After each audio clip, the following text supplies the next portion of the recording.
I met my cute followers in Chittagong. Assalamu alaikum, this is Sneha. এই প্রথম আমি আমার কোনো followers এর সাথে দেখা করছি for the first time in Chittagong. তুমি মূলত বলো আপু কি ভিডিও বানায়? আচ্ছা আমি মূলত বলি মূলত হচ্ছে যে সমাজতান্ত্রিক ভিডিও বানায় সমাজতান্ত্রিক ভিডিও না যেটা হচ্ছে আমি আপু আমাকে অনেক মোটিভেশন দিল আমি এখন হচ্ছে যে ওদের দুইজনকে আমার আপুকে মোটিভেশন দিলাম আপু আমার থেকে বড় তাও আপুকে একটা জিনিস বলি যে বাংলাদেশে মূলত হচ্ছে তুমি নেটফ্লিক্স মিথ্যা কথা বলো আপু কি বলতে চায়?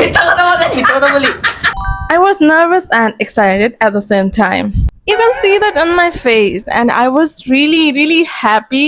The reason I started my content creation journey, মানুষের ভেতরে একটু পজিটিভিটি ছড়ানোর জন্য। আমি এখান থেকে এত ভালোবাসা ভাবি নাই।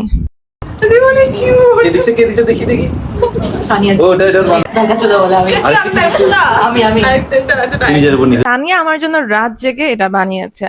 এই ছোট্ট এফোর্টই আমাকে সফল বানায়। ধন্যবাদ সবাইকে যারা আমাকে এত বেশি ভালোবাসা দিচ্ছেন এবং আমার সাথে আছেন। সানিয়া প্রিয়ন্তী বিল্লা, থ্যাংক ইউ বাচ্চারা আমাকে ইনভাইট করার জন্য এবং এত সুন্দর একটা ইভেনিং উপহার দেওয়ার জন্য। So this is for it, আল্লাহ হাফেজ।